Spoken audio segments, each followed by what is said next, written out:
It feels. Yeah, so if you do need to post any links or anything like that, what we'll do is we'll just get Alex to click on that stuff.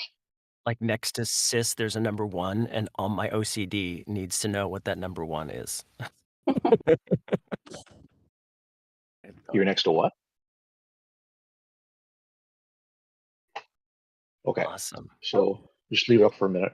Basically, I guess we'll go in, we'll chat.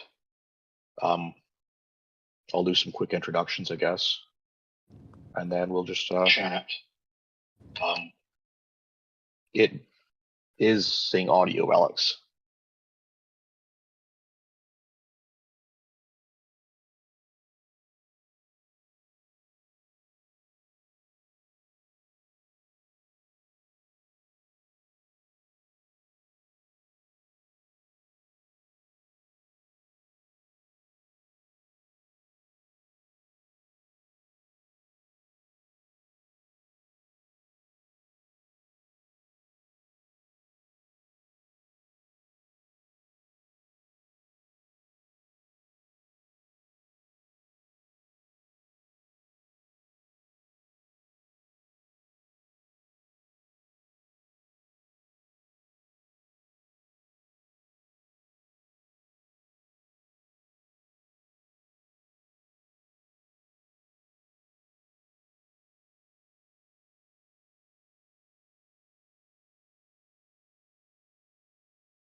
Hey guys, welcome to our stream with Mark. I just hey Mark on the screen. Anyways, I'm going to read my start here. Anyways, I'm just going to do some quick introductions here. First of all, we have Mark Ballou, who was season 1 Rotor. We have Gloria, as you all know. Tim, Sienna, background artist, and there's Alex, who's hiding in a corner somewhere. Everybody, it's been a while since we've done a stream, and what a stream this is! Hi, everybody. Good to be back. So you did a brief introduction. Hey, it's Mark Ballou. Hi, everybody. You did a brief introduction of folks, but I'm a little curious what brought this panel, this group, this stream team together here. Like, how did I'm just looking at the name at the top of my screen here, Gloria. How did you find your way into this madness? It was actually Tim. He reached out looking for a storyboard artist, and I was I was 19. I was in my sophomore year of college, and summer was about to start, so I thought, maybe I'll give it a try, and then I did. And then I ended up boarding the pilot. And during that time, we needed a voice actress for Bunny, and we couldn't find one. So I thought, Bunny? Hey, yeah, I'm the voice actress. Hey, oopa. Yeah. And I thought, I'll pitch in my voice as a backup, just in case we can't find one. And then I ended up getting the part of Bunny. Awesome. And then, let's see, I helped out with some of the background direction and just here and there, and yeah. And now you're up to your ears in this wonderfully dysfunctional family of season 3. Up to my rabbit ears. I didn't mean to hijack Tim, but I just was curious to get to know some of you all. Is that okay, Tim? Can I go down the list here? No problem. Go ahead. Let's see. Right below Tim is me, which I'll save for a second. Then I see Paul. Paul and I have been talking since I looked back at our emails, 2019. Paul, you're like, yeah. Mark Ballou. Oh, hi. That's pretty much how well, because you emailed you out of the blue. So yeah, not that there's any real not that there's anything exciting about that, but Paul, I'd love to know a little bit more about brought you into the world and your previous interest in Sonic and the Saturday AM franchise and all that? Oh wow. So I remember when I You're was a on the kid, I spot, watched. Paul. Come on, I man. know. Fearless leader. Well, some people are really going to hate some Say of my answers something. here. Get him. Saturday AM, I watched that as a kid when I was probably 6 or 7. And I just always Nice. kind of enjoyed it.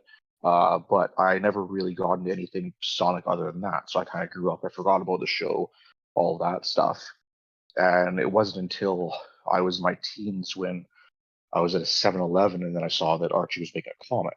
Now, in my town, there's no comic book stores or anything like that. So you don't really get a steady influx of comics here.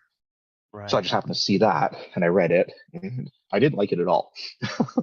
But it reminded me of the show that I used to watch, which was Sonic SatAM, which I actually did enjoy, which just led me on a sort of a hunt on, I just got internet at home, which was slow as hell, but I just started Googling Sonic and I couldn't remember what the show was called. So I just started looking up Sonic shows.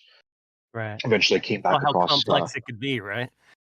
yeah, exactly. So eventually I stumbled across Fans United for Saturday AM, which was Allison running it at that point. Yeah. And I joined that site.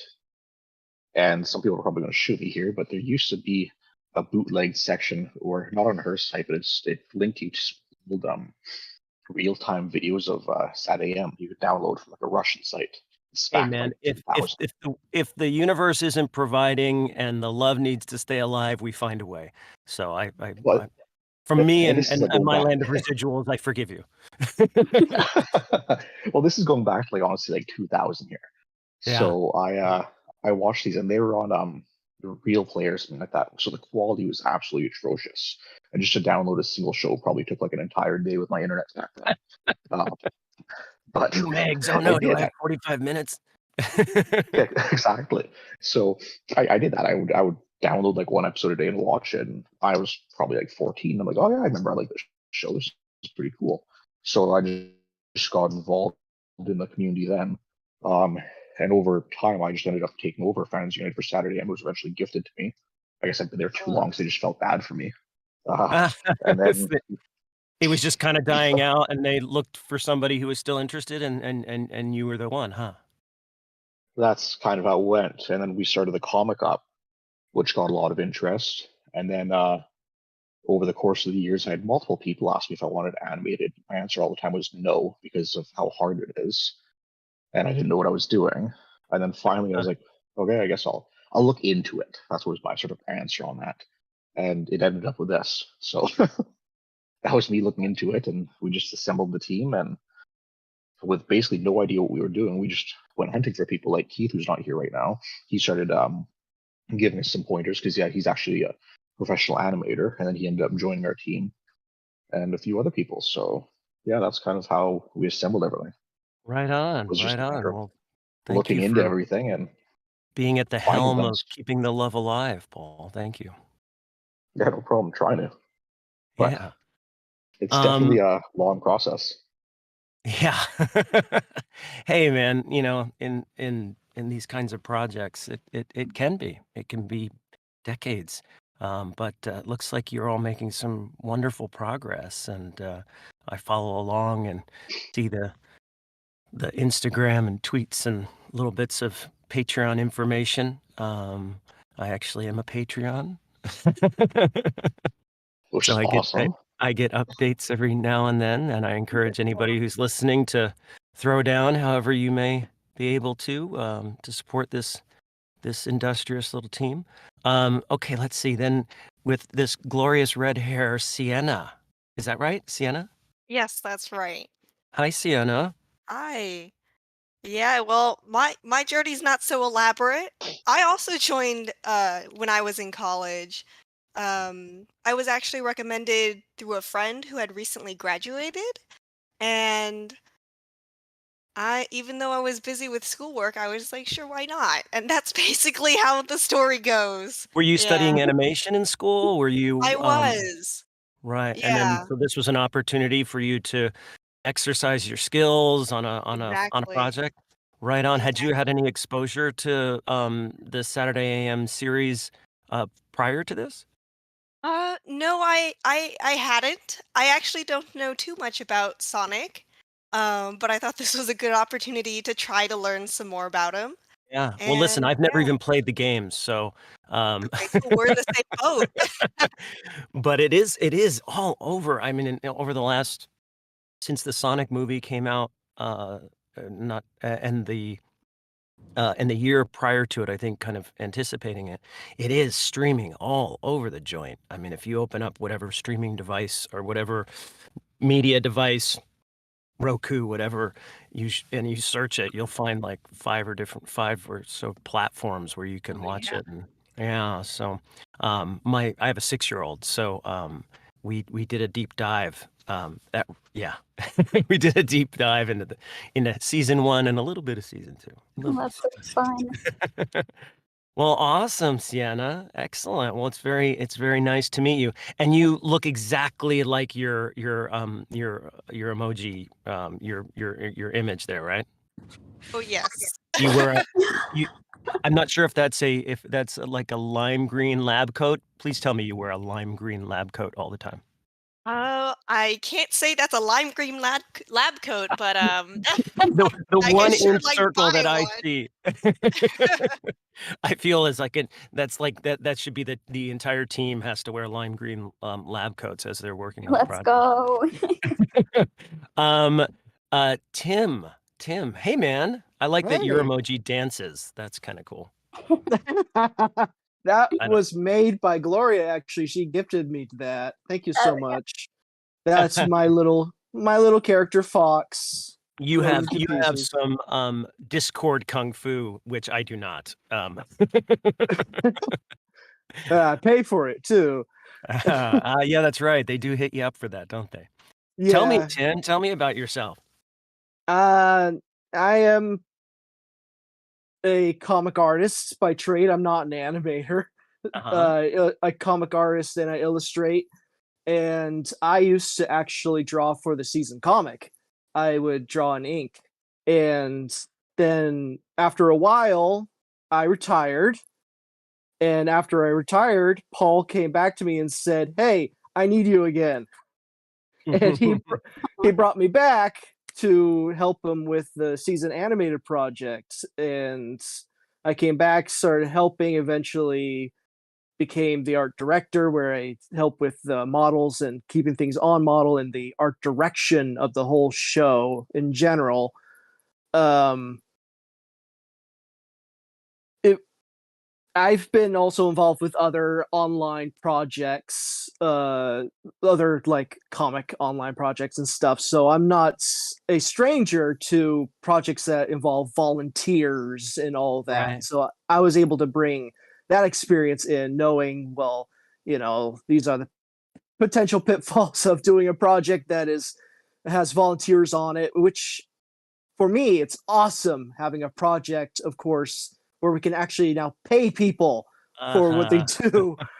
That's so cool. I mean, even though we work for free, our animators do not. And it's so good to be able to actually give them jobs and give them things to do, And the for me samples at you put out least. look so great. They look really great. And everybody's doing a really, really awesome job. If any of your team that's not participating, watching, they should be proud.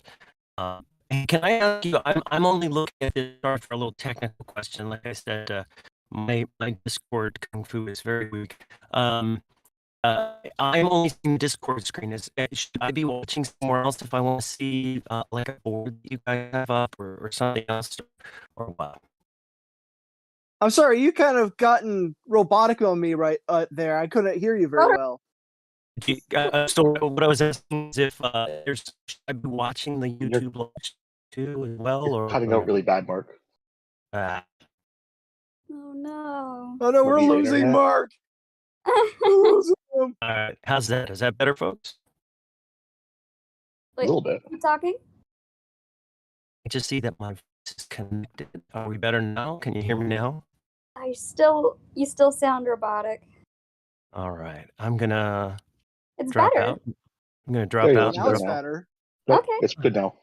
Okay. All right. My question was, is there something I should be watching along with? Is there like a whiteboard or something that's up? I know that you guys have done that on stream. Should I be watching on YouTube as well, or just the Discord? Oh, you can go on the YouTube. If you go on the YouTube, we're streaming live on a whiteboard. We're drawing. Okay, because I want to see what that is.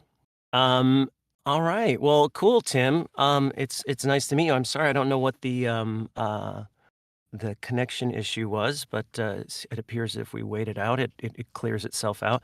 And then Alex, the technical wizard who's getting this all online.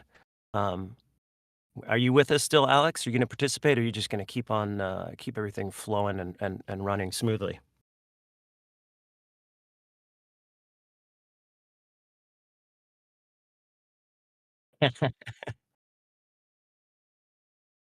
Mm. Yeah, I was just asking folks how they found their way to the project and if they had any history with Sonic and the Saturday AM series, their exposure to it, and what they do on the project now, where they're from, what they do. A little something about yourself.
Right on.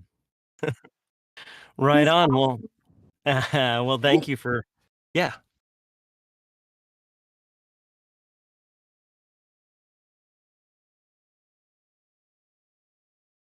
Are you muted on the? I am so sorry. Can anyone hear me now? Am I coming through, Um, chat? I was able to hear you. In the Yeah, I think he was Discord. muted on. Oh, in the disc. What? Oh no. I can give like a brief version of that. Just quickly sum it up. I'll sum it up. All right. So, really like the series as a kid. Didn't see it for many years. Sought out an online community and found FUS. Saw what good they were doing for the fandom with the DVD getting released. So I started getting more involved socially, and I became friends with a lot of people. And Paul messaged me one day and asked if I wanted to get involved with the current iteration, trying to get the third season pilot completed. And I said, absolutely. So now I help with technical stuff, like running a lot of things behind the scenes, and wherever I'm needed. So I'm thrilled to be part of the team. And you're just I have a still habit of working on just your grabbing your people. audio skills a little bit, just trying to work those out. Otherwise, you're fine. Yeah, I'm kind of learning on the job, you could say. That's You your know, Not a second season skill in the stream until stream. we have an audio problem. That never ends, man. You were always learning on the job, even if we think we got Yeah. it figured out. Mhm. And I opened up the YouTube stream on my phone through cellular, just in case we're competing for bandwidth here, so I can look at those cool pictures you guys are drawing. I love it. Yeah. Thank you. Fine. Well, thank you for for giving me an opportunity to hear a little bit about all of you folks before we dive in here. So I don't know if this is any of that's new news to your followers, but it's helpful for me. So thank you. And as someone said in the No chat problem. here, patience, Snively. So that's good. And to add a little bit to it, I forgot to mention like how I even found seasons. So I've been a fan of Sonic since I was 5 years old. and I watched like Adventures of Sonic the Hedgehog and Sonic SatAM. I didn't really watch, but I heard about it a lot. Mm-hmm. And I knew about Sonic Season 3 when I was very young, when it was still in its previous incarnation and all that. And like, oh man, I could never be a part of a project like that. I was so young and so bad with my art. And then later in my life, I started doing art more professionally. And I went from doing a children's book. And I said to myself, I think I want to start doing comic books now. So I was seeking out like starter jobs for comic books, and I saw that Season was still going after all these years. I was like, wow. So I tried out for them because it's exciting to be able to actually draw Sonic and get paid for it. And I tried out. They told me it's great that Sonic doesn't look like a rat, and I got in. It was a really Nice. exciting day for me. Really, really exciting. You complete me, Tim. Thank you for all that. Yeah. We need the full story. We need to hear the full story. So thank you. Thank you. Welcome. Somebody said in the chat, you sound just like season 1 Rotor. That's because I am. Amazing. How did that happen? Very good. Yeah, it's shocking. And I did at some point voice something for Rotor a couple years back and listened to some reference, and I was like, yeah, I can still do that. That's okay. I've been very lucky that my voice has stayed somewhat similar. I haven't like rocked my voice with, cheese gratery type of performances like Mark Hamill or something like that. like The fun? genius that he is. In no way is that a jab at Mark Hamill, because we know he's watching. Yeah. If he was, that would make my day. For a little while, when you brought up his name on something, he was like, it was Mark Ballou and Mark Hamill, and I was like, oh, they've arrived. Just because our names were Mark, that's the only reason why. That's Anyway. the only Earlier reason in why the- I came up like that. Earlier in the chat, our Monkey D. Landon, the one that voices Rotor for Season, he commented and he said hi. So I think Hello. everybody's probably interested in knowing your opinion on our current voice actor for Rotor. Well, I haven't heard a whole. I think the bit that I heard sounded great. I think everybody sounds great. I think the little samples I've heard have all put out there have been wonderful. Yeah, I love it. I think it's great. I'm sure you'll love to hear that. And I'm seeing little red dots next to voice connect. I don't know why that is. Yeah, because you cut it in and out sometimes. I don't know why you're losing it. You're okay now. Let me just double check my Wi-Fi here. See what I'm connected on. Oh, we're glitching. Discord is a glitching. It wasn't me this time, I promise. Yeah, well, we'll roll with it. I'll keep an eye on the little icon. If I have to repeat myself, I will. Or I could drop out and jump back in. What do you think? I don't know enough about Discord to know it's better. Try just dropping back out and dropping back in again. That might fix it. Okay, so I'm going to just disconnect and reconnect. Hold on, let's see what that does. Alrighty. Ironically, somebody commented, what are you going to do to the Robotizer, or are you going to make a plot twist with one of the main characters? Right now, we're doing that plot twist with Mark. He is robotizing right before our eyes. Yeah. I don't know if that fixes anything, but we'll see. Yeah. You're good now. Yeah. If y'all ever wanted to know what a roboticized Rotor sounds like, there you have it. Well, awesome. Thanks for the introductions, folks. Yeah. So, what's up?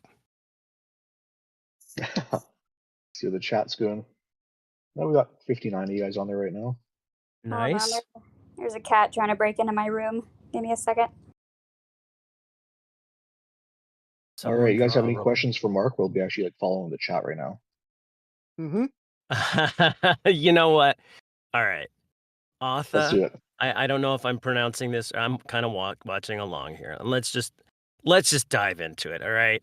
Atha Yeah. Bland. Apologies. It's Otha Bland. She says that Mark, people are asking why you got replaced. So let's just get right into Let's get into the dirty nitty of it. gritty.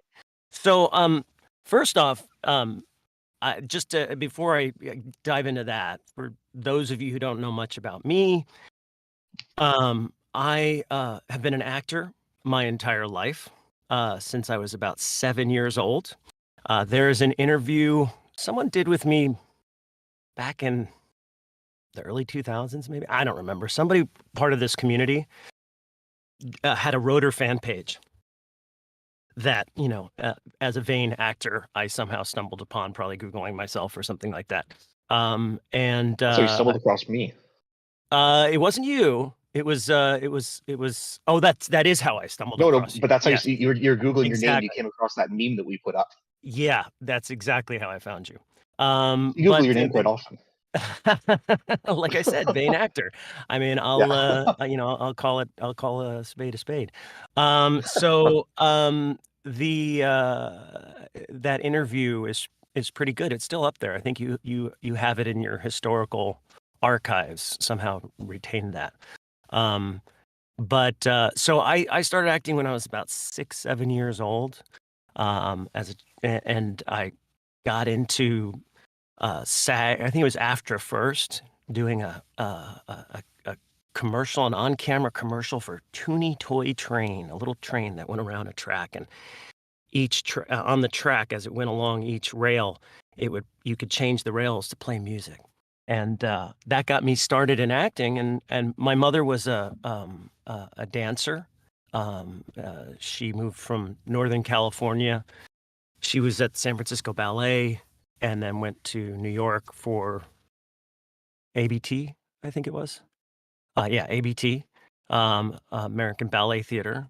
And then my father was a theatrical designer, Tony-nominated theatrical designer.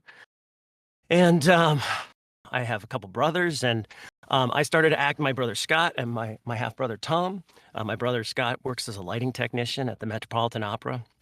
And my brother Tom is an uber geek who would put all of you to shame. He writes code for cancer research, for tracking cancer research. Wow. Yeah. So I've got a wonderful family. I have a 6-year-old son named Atticus, and my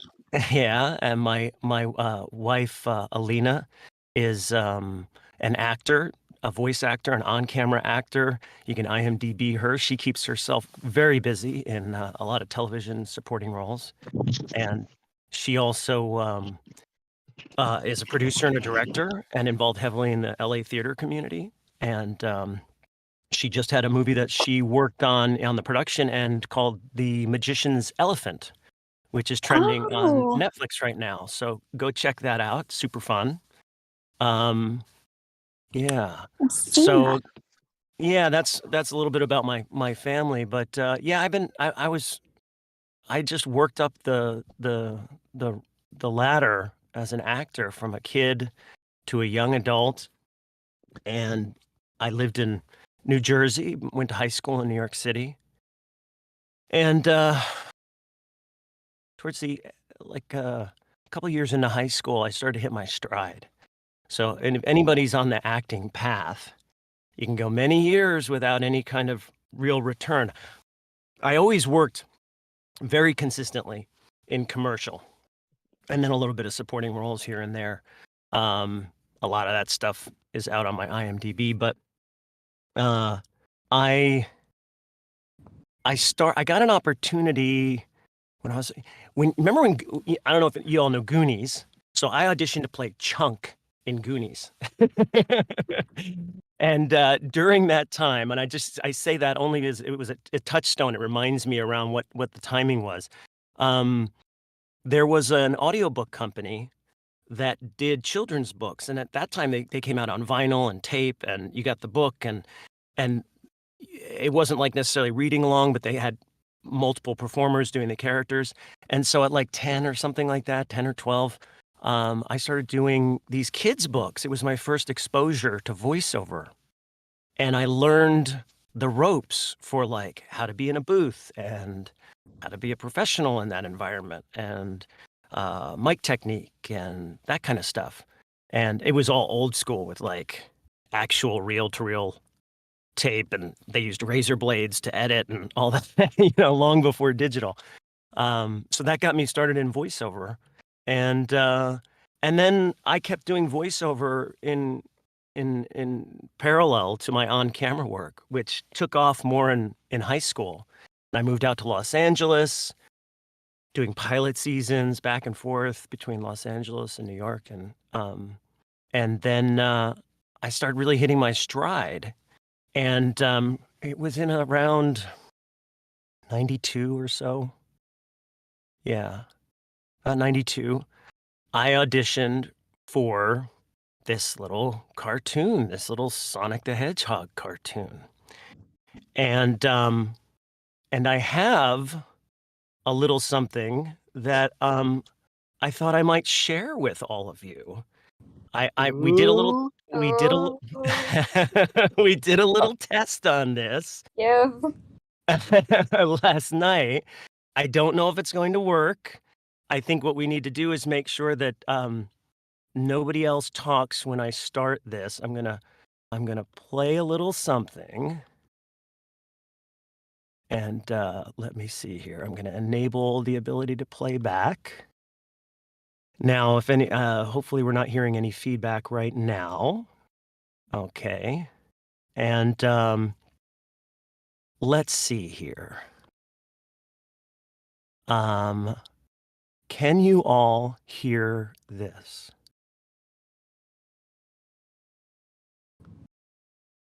No. Okay, hold on one second. Hold on. Because internal speakers. No, we need this. Here we go. Let's try this. Can you hear this? This is Mark Ballou. Could you hear that? Yeah. Okay. All right, folks. Let's go. Here we go. Let's see. Hopefully the volume's loud enough. This is Mark Ballou as Rotor. Well, you're a regular hero, Sonic. My favorite part was when that Mondo machine tripped and blam, instant history. Oh, well, Sonic is a tough act to follow. You'd have to do something major to get Sally's attention, like capture Robotnik and bring him back to Knothole. Well, I would do it. See you, Antoine. Uh-oh. I think he might have gone after Robotnik. He wanted to impress Sally, and I said that if he captured Robotnik, well, that would impress her. I was only joking. Sonic, this is too weird. It's like the Swamp Bots know every move we make before we make it. That's our third close one tonight. Could you all hear that? Oh, Yeah. That was awesome. That's your audition tape. I That think you told me is, about that years ago. yeah, well, it's been Wow. sitting in a drawer, and so I just disabled my little loopback feature that allows me to share audio with my mic here. That is my original audition with Ginny McSwain. I found, there's an episode where Rotor opens up a shed and like everything falls out. Well, that's kind of like my garage. Yeah. That's So I was clearing out my garage, and I found an old script, which I shared with the Sonic Saturday AM historian. I think somebody figured out that that's season 2, the script that I shared, and then I found this tape. So that tape is what Jenny I got hired. And then they sent me my audition tape as reference.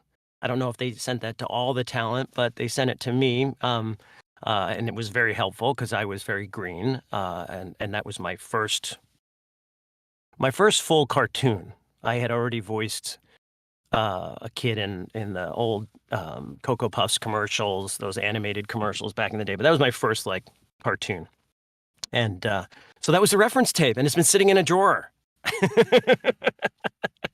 And I finally figured out how to get it into the land of digital. Oh, that's awesome. Super So- cool. Thank you for sharing. Yeah. Oh, my pleasure. Better than just collecting dust in a drawer, but to be shared with people who actually care about it. Really special. So I got this opportunity, which you just heard, the actual tape of my audition that booked me the job. And I worked with this amazing cast, which I had no idea, no idea the pedigree of the people that I was with. And certainly it was earlier in their careers. They still were quite accomplished and working a lot at that time. But even more so now, you look back at their careers and it's just shocking what they've done. So yeah, so I did a season, but to address the elephant in the room, I I had been a young actor and I was let loose on Los Angeles and Hollywood after I graduated. And I was very, and I've hinted to this in some interviews, but not really given the details, but I was very much on my way to becoming a statistic. And anybody who wants to jump in with questions, please don't hesitate to interrupt me because it's it's a pretty serious topic. A lot of people struggle with mental health issues, substance abuse, a variety of struggles. And at that time, I was dealing with substance abuse and depression, and doing my best to kind of get my act together. And I was really struggling, and I was struggling during that season. And after the season was over, I got to the tipping point where I needed help. And my friend of mine, my friend John Russell, who worked as the director on Hall High, a television series I was in, who had remained friends with me, called me and said, you need to go out and help Mark out. He's having a hard time. And I was. And my mom. You're cutting out a bit. You're cutting out a bit, Mark. So can you hear me? Hear me now? Let me. Just wait just a little bit. Try to get it to clear up before you continue this. Yeah, of course. Okay, you're good now. There we go. We're good. Yeah, so my mom came. I don't know where we cut out, but my mom came out to Los Angeles after my buddy John gave her a heads up that I needed some help, and she helped me get into a recovery program with the help of the Screen Actors Guild. I was Wow. the Screen Actors Guild's their health plan had a mental health and substance abuse program, and I was also seeing a therapist at the time that my agent had helped me find. So I had a whole group of people rallying around me to help me. Wow. I was very lucky because a lot of people have those circumstances and they don't. So, and if you don't have those kinds of resources, there are a lot of wonderful resources. If you're listening to this right now and you're like, that's me, or that's been me in whatever shape or form that might be in, you can pick up your phone for, there are hotlines, tons of hotlines, and websites, the substance abuse and mental health hotline. You can just dial 988 on your phone, text 988 or call 988, and they can give you some assistance. Mentalhealth.gov. There's a variety of tools out there, and they're all anonymous. So And I just you want can, to say, Mark, that I relate because I'm actually on medication right now for anxiety. And I can testify myself that, you know, you talk to your doctor if you're having yeah, depression or anxiety, and, you know, whether you want to do it through therapy or you want to do it through medication, which I did both, did medication and therapy, and it does help a lot. And it just yeah, takes finding the right thing that's gonna help you. yeah. And the thing is like not everybody has these resources to be able to just kind of like try and figure it out. And especially when you're in it, it's so overwhelming that to try to actually like figure it out and like navigate options, indications. Uh, I see that I may be cutting out. Yeah. Yeah, you are. This is frustrating. I may pause here in a second and then check my internet situation here at home. Yeah, as a matter of fact, let's pause for a second. This is too important. I'm going to check my internet connection at home, and I'll be right back. Okay? So Okay. Yeah. Sounds as good. you were. Eagerly awaiting your return.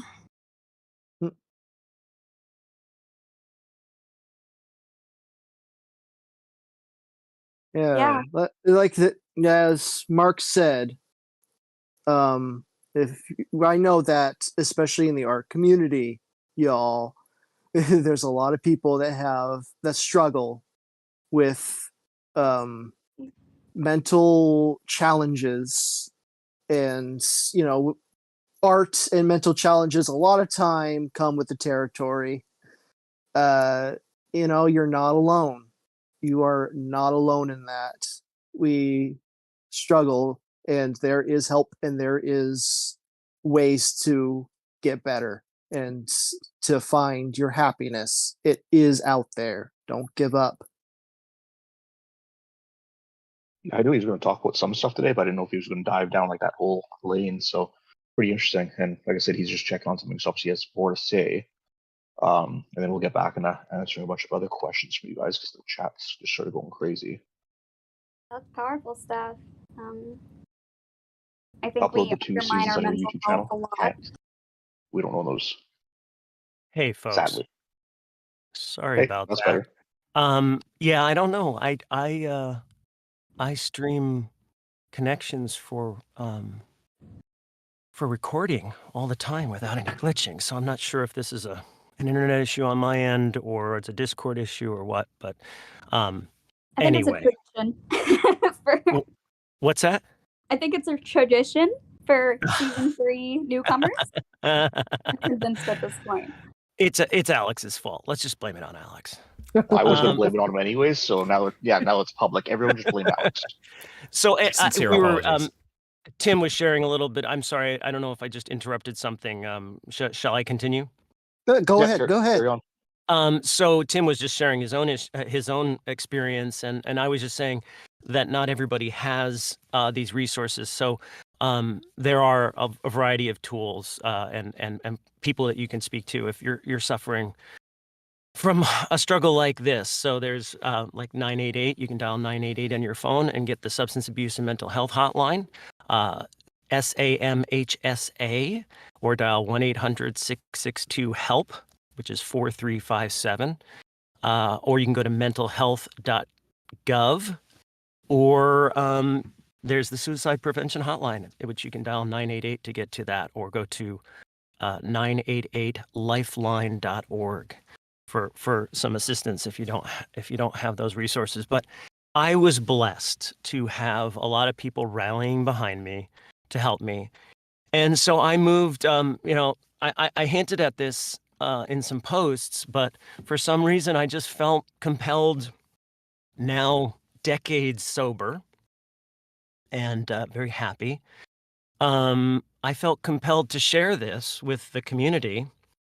And I went back to New Jersey and lived with my family, and I was like 19, 20. And I got into a recovery program, and I did an outpatient program that really helped me get the skill set to get my act together and get balanced and learn the things that I needed to manage my issues. And but here's the answer to the question. In the middle of that, right in the middle of that, I was actually in Arizona in an outpatient recovery program, substance abuse program. And I got called back to Los Angeles to do pickups on Sonic, which I did. So I was in an outpatient program, which means I wasn't on sites living there, so I could come and go, but I was still doing a full daily program for I think it was a month, learning the skills of sobriety and how to manage my well-being, my mental health. And so I went back to Los Angeles, and I immediately went from a place of being surrounded by people who are all out to help me, doctors and caregivers, to being back into my old lifestyle. And I stayed at a friend's house, and they all knew I was in recovery, and they all chose to continue to use around me. No. And it was really, really difficult. And I recorded what I needed to record. I went back and got back into the program, and then eventually went back and lived in New Jersey with my folks for quite some time, and really was going to meetings all the time and follow-up care and really drilling down on my sobriety. And then I get a call from Ginny saying, we're ready for season 2. And I explained where I was at, or my agents did. I don't remember the exact circumstances. And I agreed to do season 2. And I think that's why I have a season 2 script. I think that's why I have. Which makes sense. Yeah, because I used to take these scripts when I was any script, because back in the day, you didn't get anything digital. They sent you a script. And when I was done with them, I'd recycle them by flipping them over and using them as notebooks. And I had found this, I found this notebook that I had, and I flipped it over, and I was like, oh, that's a Sonic script. So I was set to do season 2. They said, no worries, you can record in New York. Wow. So anybody who's been following, like how some of the descriptions I've given of how I recorded, we recorded as a group in the round. But Jaleel, I think, was only there once that I recall in any of the sessions I was there. He always recorded separately for the most part. And I was like, wow, that's cool. They're willing to record me separately in New York. And I was scheduled for it. And again, I was still early in my recovery. And as the days got closer and closer, with the context of what I told you about having to go back and record, I started to be full of so much anxiety. And it was so triggery for me, the idea of working again, and the fact that on that job, I had gone through so much. I got really panicky about it. And at the last minute, I told my agents, I just can't do this. And I didn't do any acting work for quite some time. And at that point, bless their souls, they did what they had to do, and they went out and they hired Cam. And I don't know if all the, from a technical standpoint, I don't know if those changes to the character were already in place, or if that happened more after the fact with the new casting. I don't know any of the technical stuff. You all know more about Sonic lore than I ever could. But then Cam came in and saved the day and was able to keep that character alive for the next season. So that is the story of why I didn't do season 2 and why they replaced me with Cam, because I gave them no choice. Honestly, Yeah, exactly. It's not like they fired you or anything like that. congratulations. It takes a lot for people to put their mental health in front of something that's important to them like that, especially things that people consider successful. But stepping away from something that is it's looked up at, to put your mental health first is just that's winning the game. That's Yeah, I mean, incredibly impressive. yeah, I mean, Gloria, Super Gaming Master says here in the chat, I feel sorry for you, Mark. And please don't. Don't. That and anybody else who's struggling with this, it was a source of strength, and it has made me who I am today. You know, my sobriety and my choice, my lifestyle choice is a source of strength. I think a lot of people struggling with mental health and substance abuse issues or abuse of any kind are see their difficulties managing or dealing with it as a weakness. And and I see I had to really, for me to get sober, for me to change my life, I had to be able to reframe this feeling of failure, because here are all my friends, all the people that I knew, my whole circle being like, why can't you just, we're able to do it. And I'm seeing them all like live their lives with moderation, maybe, I don't know. I mean, I can't speak for them, but I had to be able to reframe my feelings about it, to see it as a superpower, my choice to know that this isn't working for me. Like, I am mature enough and I am strong enough to know this is not working for me.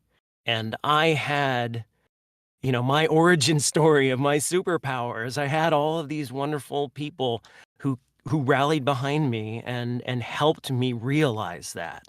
And it has gone on to be a lifelong choice of mine. And not that I haven't had my struggles throughout, but that was a big deal. So don't feel sorry for me. If anything, to have this opportunity has shaped who I am and has made me stronger. That's awesome. Yeah. Some people don't know, like their limits. Knowing your limits and stepping away when you've had too much, that's strength.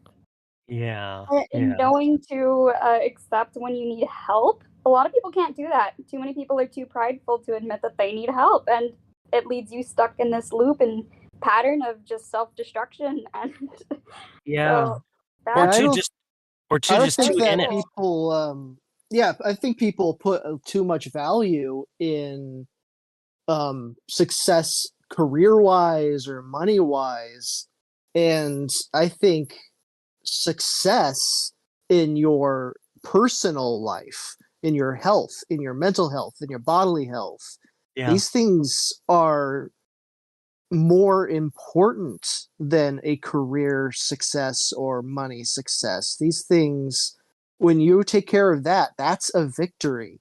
And I think Yeah.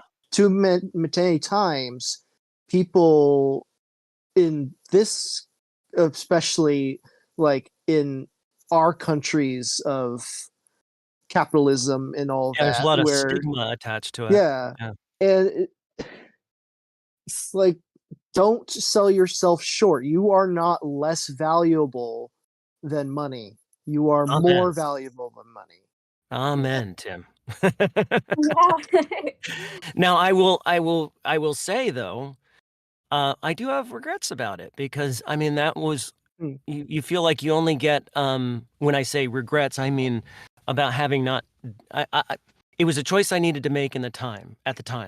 But that feels like it was a wormhole into a whole new world of voice acting, which now I'm very much into.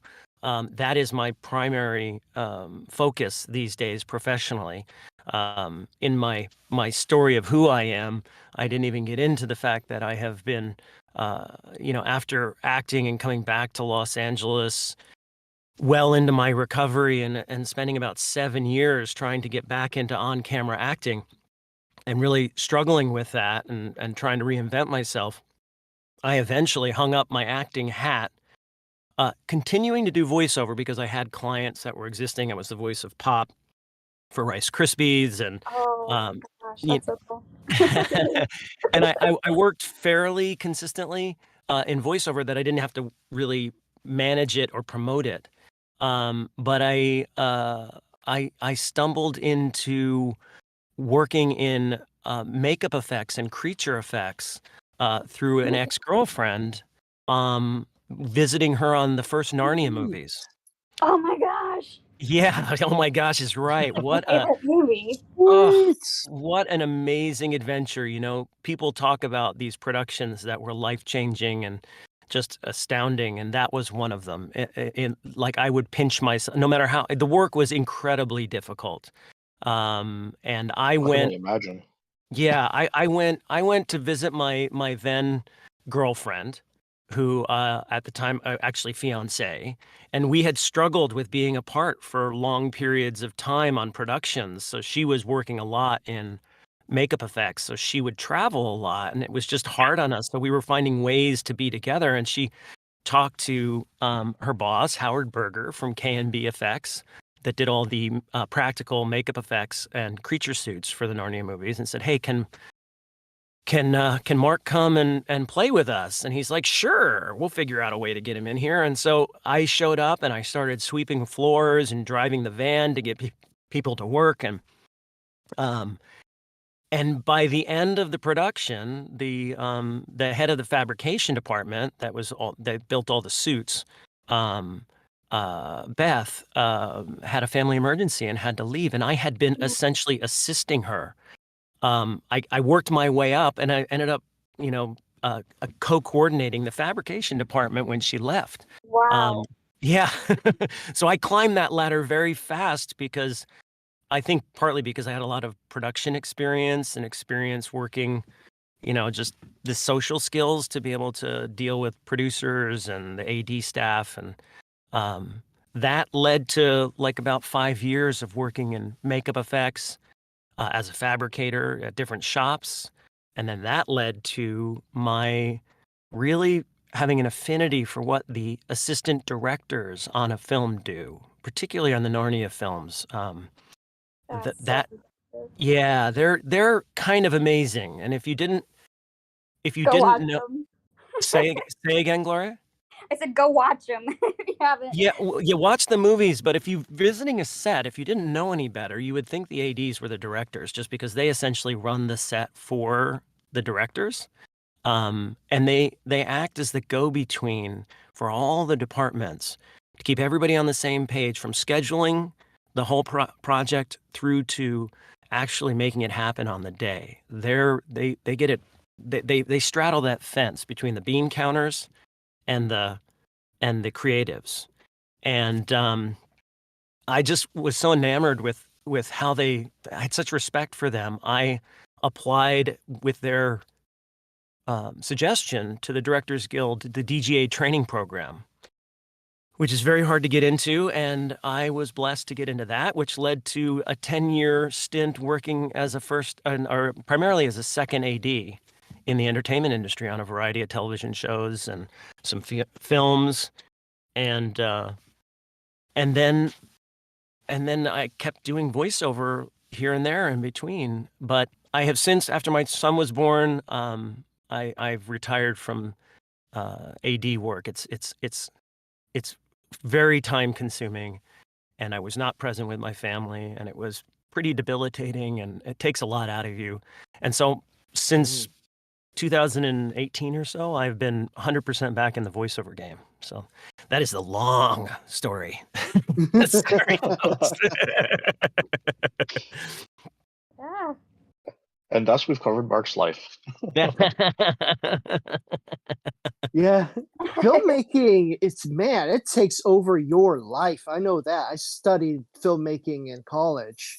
I had somebody who used to act in Hollywood come and tell us all about what happens on set and everything. And it's insane how much of their life it takes over. The Mhm. director will go home the day doing shoots, like half asleep, watching the raw footage, and will be in bed with like one eye open. it's insane how much of your life it takes over. Yeah, it's pretty intense. Like, people who work in the entertainment industry, particularly on set, have to have a level of commitment that's it's you either have to be really in love with it or just kind of crazy, or I don't know. But Yeah. I was falling out of love with it. The hours are are insane. I was pulling 18-hour days and consistently, and it was wrecking me. Mm. A really Yeah. strong drive. Yeah, and I lost the love, especially when you start waking up to this beautiful baby and Aw. realize life is like fleeting and you only get this Aw. opportunity like once. So yeah, so that changed things a lot for me. There appears to be some questions going on here I'm looking at the YouTube chat, but I don't know if there are other Yeah. questions that people have asked in Well, advance on the Discord that you want to address that I haven't. you've covered a lot of stuff. Let's pay attention to the YouTube for a second, and I'll pull up the Discord one in a minute here. I mean, Yeah, I'm I going backwards, so I don't know if you want to start at the top or what. well, I have a friend on Discord.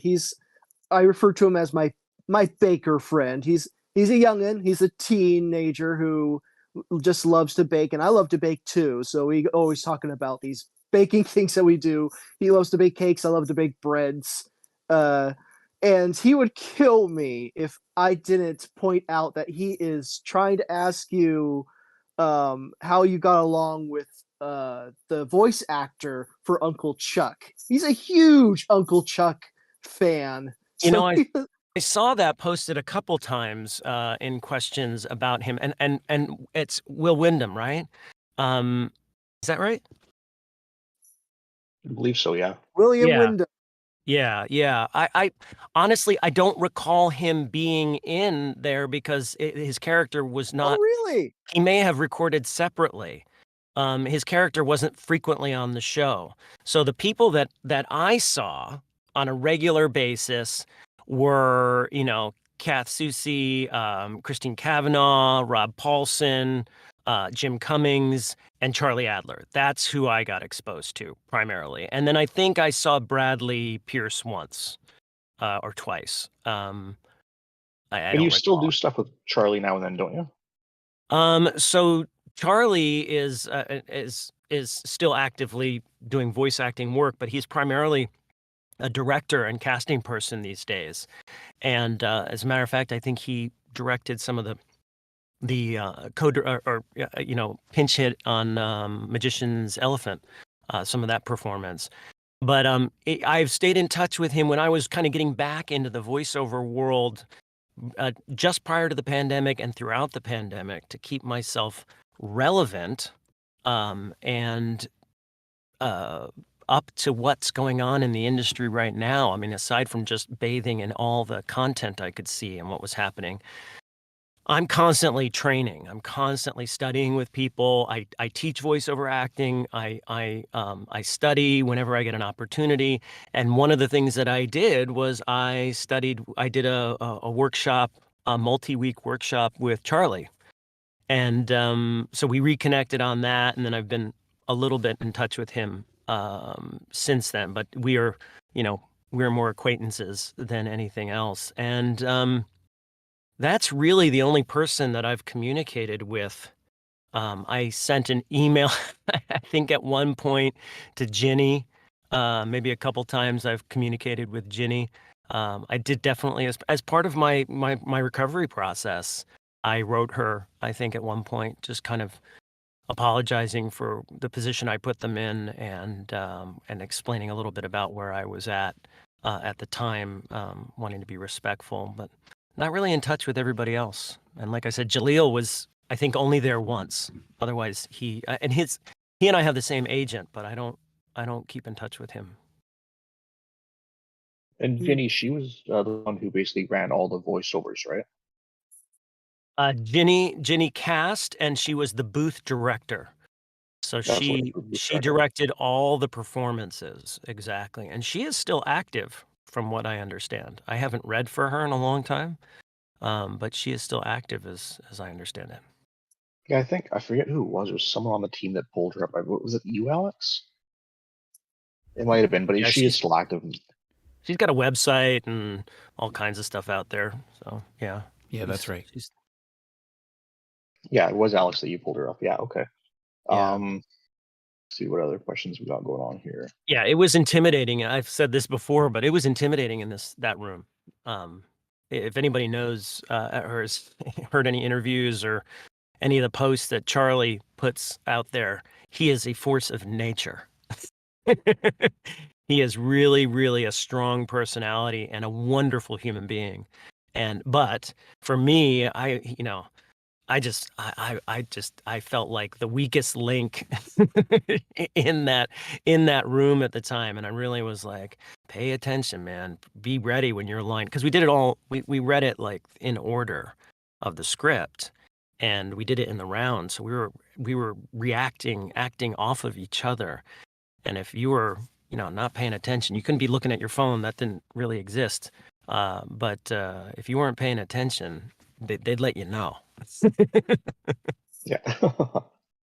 Little did he know he would be an inspiring force. Let's see here. Did you ever meet Jim Cummings? That's another one. Yeah, absolutely. He was in the room. He was in the room at the time. Yeah. That's so fun. Alexander Yeah. asks, do you have a favorite episode from SatAM? Or were there any particular favorite moments from the production? One of the ones that always pops out to me, because I think I read somewhere, I was always a little shocked that there's that episode where Sonic and Rotor go like to space. And it's like later in the season too. They build a rocket and they go up into space to deal with like some satellites that Robotnik has set up. I don't remember exactly what it is, but I was like always surprised that, especially in hindsight, knowing that, I've read, I don't know how true this is. I've never spoken to any of the creators, but my understanding is they never really felt like they flushed out the character of Rotor, that they kind of struggled with the character of Rotor. So I was always surprised that he got as much screen time in that episode. Yeah, he had Yeah, like that was two one of the episodes most- where he's. Oh, sorry. Go ahead, Paul. I said that was one of the most random episodes there was. Yeah, I remember That space one. I think that's it was one just- he was there. If I recall, I think was. that may be the one he was there for. That was definitely a random episode. Yeah. I mean, a lot of them were random, but that one was definitely. Yeah. And I'm trying to think Well- something else that maybe jumped out at me. There was a time probably about, like I think if I listen back to some of that stuff, which I did when I was when my son and I watched the first season, I hear some inconsistencies in my performance. I think, as a young kind of new to it, doing a character voice, like if you hear my audition, there's a kind of I was trying to embody. I had photo reference of what a rendering of what the character was going to look like. So I was trying to beef him up a little bit, round out his body and make him a little bit lower in tone. And if you listen to the performances, I think I fall, especially when I get excited, I fall out of it and more into my own tone. So one of the notes that I got, I don't remember exactly when, but maybe midway through the season or towards the end of the season, was that they were having a little difficulty differentiating between probably when I fell out of that character and into my more natural tone, there being a difference between Sonic's voice and my voice. They wanted to differentiate that, so I was kind of having to try to Awesome. fill him out a little bit more and ground myself, which is something now I've work on more. Like I don't do a character unless I think I can sustain it. That's not When's a the last bad time you note to tried get. doing a voice for Rotor? What's that? I said that's So not a when's the bad last time note you to tried get. doing a voice for So, Rotor? Gloria, I hear you saying that it's not a bad note to get. And Paul, what were you saying? I said, when's the last time you tried to do a voice of Rotor? I did. The last time was what I mentioned earlier. I did a little support for Sally Acorn thing a while back. That was yeah. That's the only thing that I did. And that was fun. It was fun to revisit the voice and get into it. I think I did a pretty good job. I think I got some posts about it that sounds just like him. Let's see what other questions we got here. Hey Mark, how do you feel about the lasting impact of Saturday AM? I think it's wonderful. I think it's really cool, and I hope that that the season 3 pilot gets completed or gets recognized and supported. It's I love how you all stick to it and support the show. It's in relation to all the other manifestations of Sonic. It is very different and unique, and I remember getting those scripts back in the day and hearing the environmental subtext and reading the environmental subtext. Mhm. Yeah, and there's room for that in this day and age to delve into that more, not just the wackiness of it all. Yeah, the show was actually one of in its time. Like you had Captain Planet or whatever, but that really shoved down the environment to the point where I hated watching it as a kid. I was like, this is stupid. Earth, fire, blah blah blah. Screw you, turn you off. But in Saturday AM, they Hey, did release I like that show. Yeah, you can go right ahead and like it. Anyways, Power is with yours. Saturday AM, All right, it, boys. Am I gonna have to put it you on was more separate sides of the stream? it was more like it would show the environmental stuff of it, but it was kind of not. It was there, but it wasn't like forced down your throat, Mm. which is what I think Yeah, why I so liked it more when I watched the show. I love y'all. I love your enduring appreciation for the show. So that's really all I can say about that. And I'm here. Exactly. What else is there? Keith actually Out of posted a heart. question, and where is it? Oh, now I want to hear Mark Ballou's Sonic impression. I don't know if I'm ready to do that right now. This performing monkey isn't quite wound up for that. It's hard to do characters that aren't like you don't have fully down on the spot. It's rough. Yeah. Well, I'm looking through the chat too here to see if there's anything else that I'm missing. Squill asks, have you ever thought of going to conventions for SatAM fans? Like Ah. Comic-Cons and stuff I like that? No one's ever asked. I don't even know what there are out there to participate. I would certainly participate if I was Oh man, asked. you gotta come to Emerald City Comic-Con in Seattle. Seattle's an amazing city. I love it. It'd be fun to do a like a panel or booth for season 3. That'd be fun. Yeah, That would be fun one day. yeah. I mean, that's the voiceover game is my focus 100%. So, whether it's video games, animation, promo, commercials, I'm in. I'm all in. So, it's the one thing, when you're kind of like asking yourself, what I did a lot of soul searching after I stopped AD work, assistant directing work. I was like, what is it that really jazzes me? And I kept coming back to voiceover. And so, and they're all ways to manifest that. So I try to stay in it as much as I can. Another one. How has Yeah. Mark helped with Team Season 3?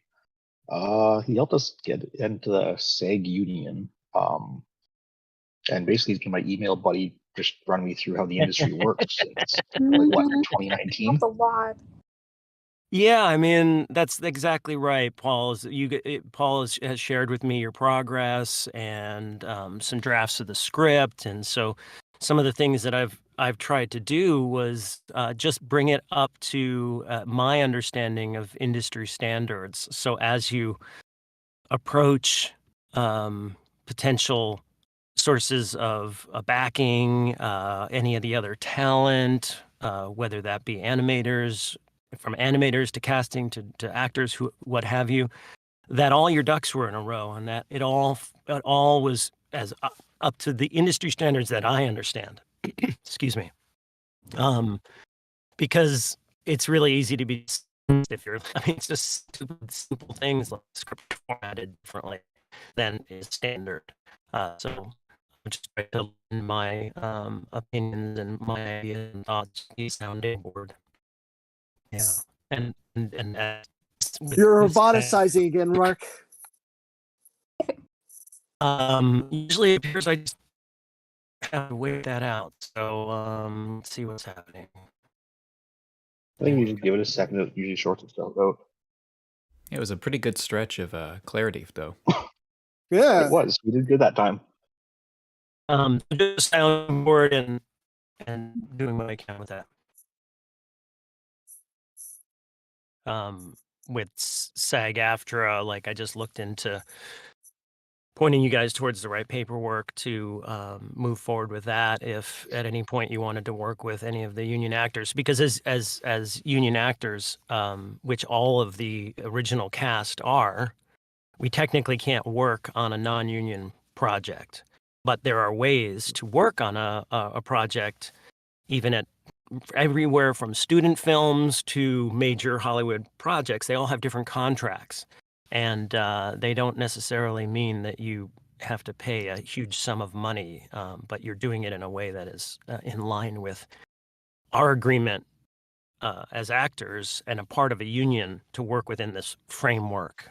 And it just kind of protects everybody, you know, makes sure everybody's on the same page about expectations and so forth. Yeah, which is handy that we're in it. It also sort of gave us our, because now we can say, hey, we're actually part of this union. We can work with actually regular union members and all that stuff, which was a big step for our project to go that sort of formal route. Yeah, and if this, you know, got legs and, you know, say somebody, you know, like Sega or the rights holders wanted to back this project and take it on, you know, those people that are currently voicing may have an opportunity if it goes union, because they're pre-established. They get packaged with the project if they can't be recast. Not to project too much, but as an AD, you often find yourself in situations like that where you've got like a background performer. Like I did The Good Place. I was the key second AD on The Good Place, and we built that entire world, this whole community of The Good Place with background performers, and some of them were union and some of them were non-union. And depending on the days, depending on who we needed and on what days, sometimes it was an immediate opportunity for them to join the union because you're Latin, too technical, you're a certain number of union. You required a certain number of union performers, background performers. If you needed to recall somebody who was non-union for a specific scene and they fell within that count, they automatically got what's called a voucher. After vouchers, you can join the union. And I read, so I stopped.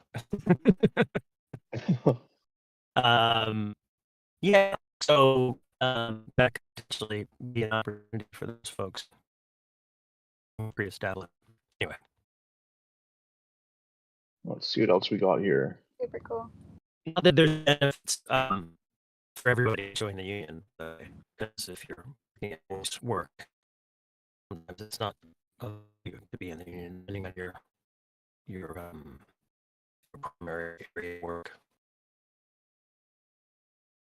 Perfect. You're cutting out a bit, but hopefully it'll fix itself in a minute. I'm seeing if I can find some more questions here.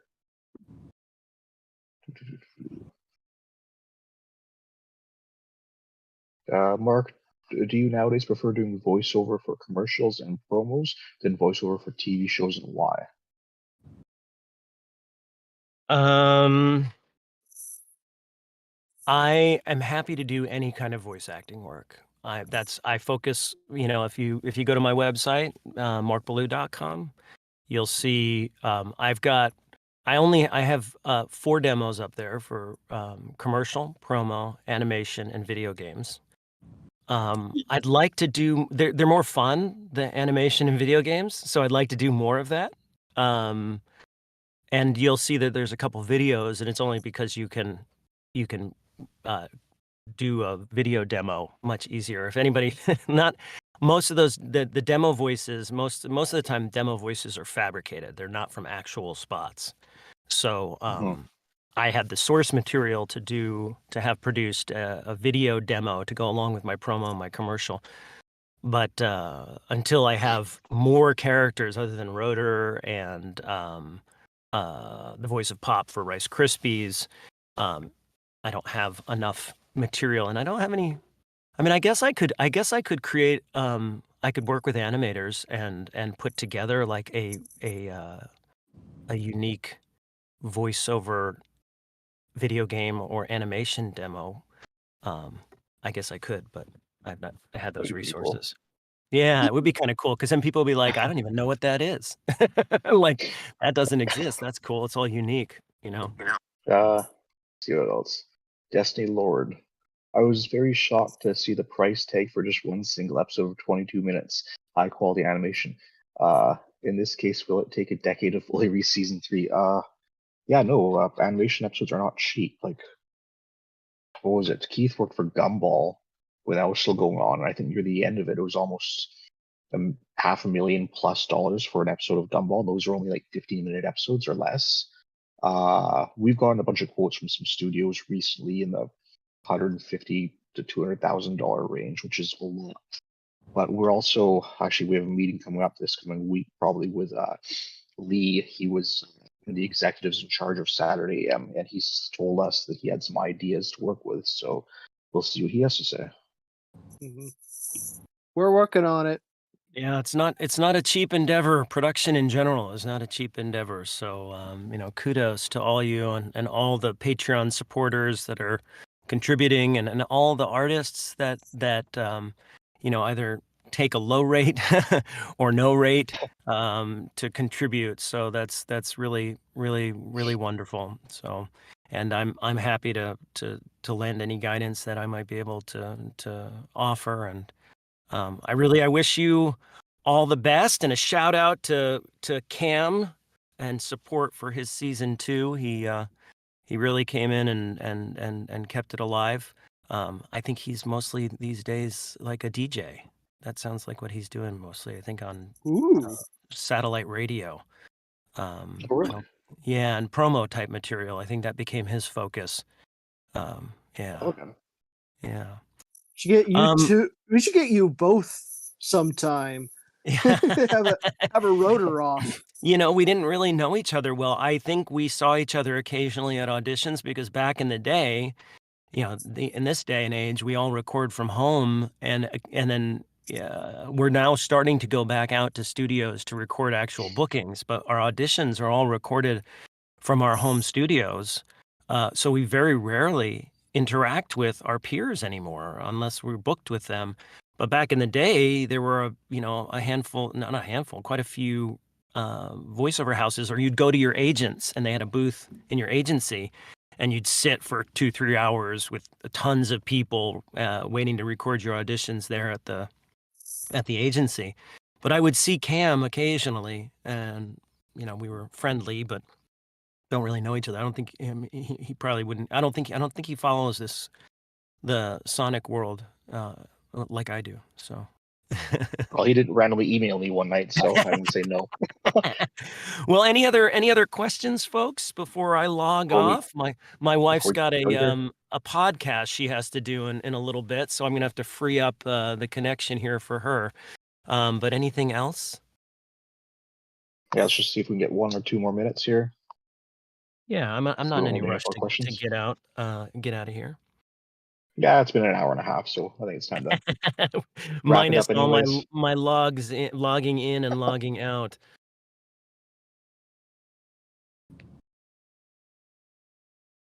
I have not read the Archie comics. I've read a little bit of some of the comic on the Saturday AM site. Like, there's a link. I did look at some of that at one point before I got the script for the pilot. Grew up with the Archie comics. Yeah, which is different. The comics that you Yeah. guys have versus the Archie comics. So I have not read the Archie comics, but I did read the comic that you guys have, the season 3 comic. Hey, very cool. What did I say? That's not a question for me. No. Other than Rotor, dude, I'm game for anything. You know, one of the things that I teach in my voiceover class when I've got new students, I teach voiceover for actors, specifically people who have an acting background for a place called Kalmanson and Kalmanson. Kalmanson and Kalmanson is one of the, for decades, has been one of the preeminent casting places in Los Angeles for voice acting. But they also teach, and I've been teaching for them voiceover for actors, those who have some acting experience. And one of the things that I teach them all is like, don't be polite. When I ask, you know, who's ready to go to read there, you know, or what have you, or has an answer to a question, I'm like, don't be polite. Speak up. Speak up. It's that person who takes the initiative. So if I feel something is, you know, who wins? It's that early bird. If you sit there and think, oh, I'm just going to be polite, I've got to be careful. No, we certainly want to have social graces and be respectful of each other, but there's nothing, I encourage the enthusiasm. So I'm game. And I also find that sometimes the things that I feel the least prepared for are the things that are the most rewarding when I work them out and I play with them and I challenge myself with them. So I'm game for just about anything, as long as it's not going to hurt my voice. I'm game to try just about anything. Perfect. All Okay, right. so I think we should probably wrap it up now. Thanks, guys, for joining us today. And I'm just Pretty look at good. this artwork really quick here. Look at all this stuff. I love it. That's so cool. Jenna, All I right, love folks. your bunny ears. Well, thank you so much for having me. I hope that this was some value to folks, and I wish the pilot and the production the best. Break a leg, and I hope there's just the brightest of futures for all the hard work that you're putting into this. Awesome. Thanks, Mark. Thank All you right, so much, folks. Mark. Much, Mark. Thank you so much. Take care, everybody. Have a happy Easter. All I right. mean, Yes, hey, yes. Yes. Rotor has risen. Happy Easter. We want to see plenty of bunny rabbit art. Please submit them to our Twitter. We would love to see it. The bunny rabbit art. I will love it. I can't wait to see it. And have a very happy Easter. See you. Bye-bye. Bye.